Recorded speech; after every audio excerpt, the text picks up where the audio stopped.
A palavra é otorrinolaringologista. Que? Do you know how to pronounce this word? Watch this video till the end and find out.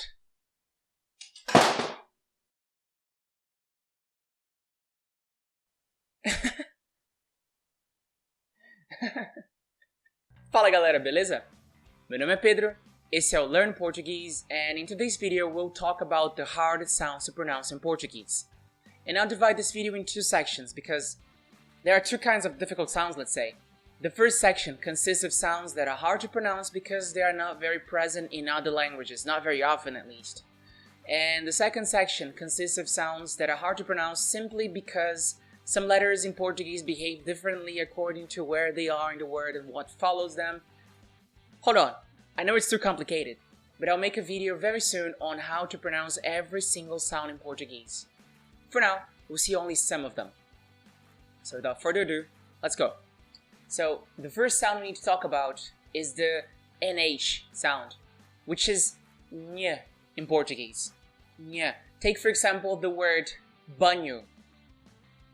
Banho. This nha sound is hard to pronounce because it's hard to imagine how this NH will be pronounced like nha.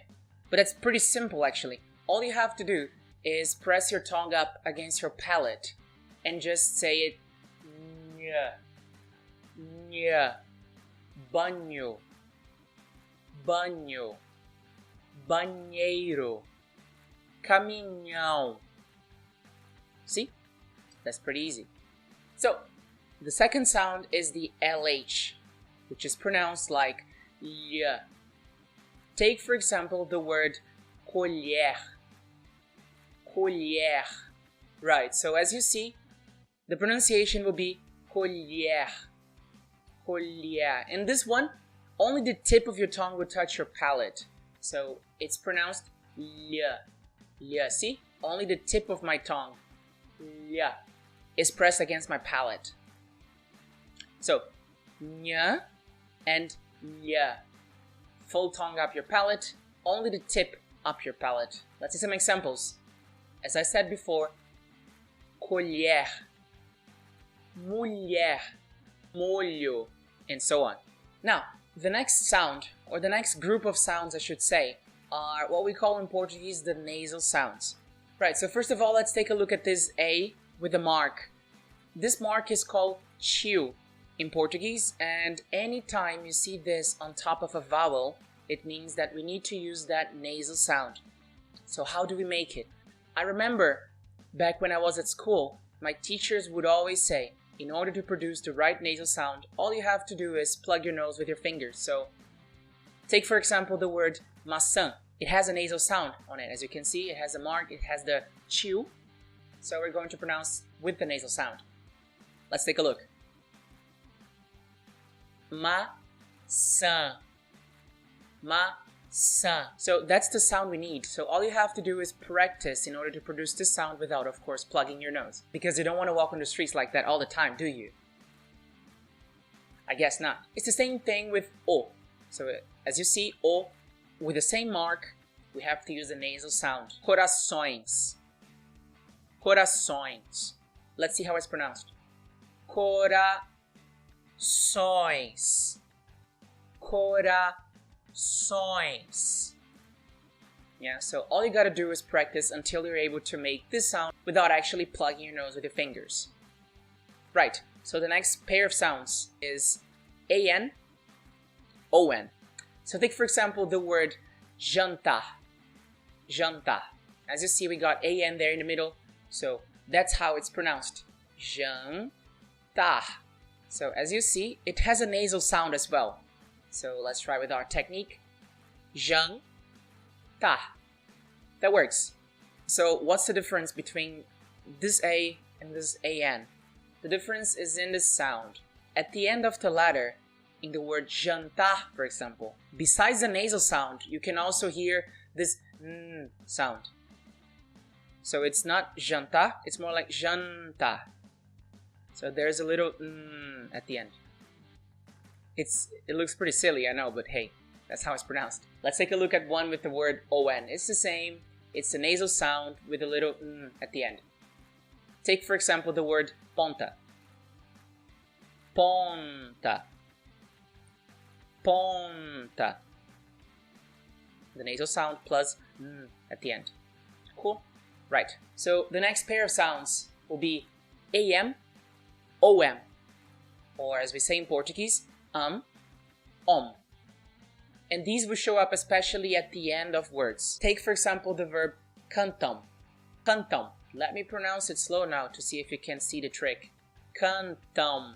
As you see, it's the same. It's a nasal sound plus an at the end. And this at the end of words, be careful. It's not a plosive as it would be in English. So it's not cantam. I don't actually fully open my mouth. I start to make this M sound, but I don't actually open the mouth. So it's just like cantam. At the end of the word, my mouth is closed. The same with OM. Take for example the word pombo. Pombo. Pombo. Again, the nasal sound of O plus at the end. That's how it's pronounced. Now, for the second group of sounds, let's take a look at the sounds that they are different just because some vowels and consonants behave differently. Let's take for example the word I used at the beginning of the video. Otorrinolaringologista.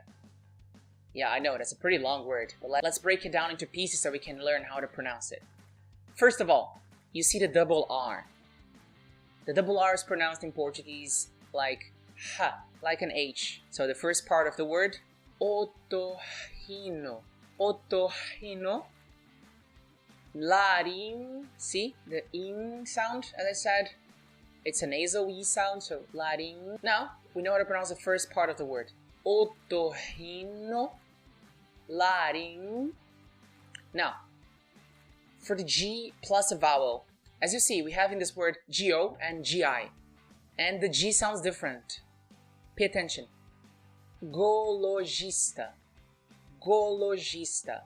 So the first G sounds like G, and the second G sounds like J. And why is that? It happens because in Portuguese, when you have GA, GO, or GU, the G is pronounced like G. So it's ga, go, and gu. Whereas, if the G comes with E or I, it's pronounced like J. So it is J and G. That's why in this word, it's pronounced gologista. So the second part of the word, laringologista. Now, let's pronounce together one of the hardest and longest words in Portuguese. Are you ready? Otorrinolaringologista. Otorrinolaringologista. See? It wasn't that hard, was it? It's just scary because it's long, but it's not that hard. Now let's take a look at two more words that are difficult to pronounce just due to the syllable positioning, let's say. The first one is cabeleireiro. Cabeleireiro. So this, in the middle of the word, you see leirei. That's difficult to pronounce. Even some Brazilians would pronounce it wrong. I'm calling out some Brazilians now, and I'm going to say they pronounced cabeleireiro. That's wrong. Cabeleireiro. Correct. And the second word is paralelepípedo. Paralelepípedo. So this one is just long, but it's not really scary. And very soon, I'll make a video on how to pronounce all the sounds in Portuguese. But for now, we just chose a few more difficult ones. Stay tuned for that one. Alright guys, that was it. That was a video for today. And I hope you enjoyed it. I hope it was helpful, because there are some difficult sounds in Portuguese. And I hope I cleared some of your problems, some of your questions in your mind. So if you still have some questions, just leave a comment below telling me what sounds are hard to pronounce for you. Or if you know how to pronounce all of them, just let me know. Leave a like and leave a comment telling me what you think of the video. If you're new to the channel, don't forget to subscribe to see more Portuguese. We post once or twice a week, so you don't want to miss that. And that's it. Thank you very much for watching, and I'll see you next time. Tchau, galera. Fui!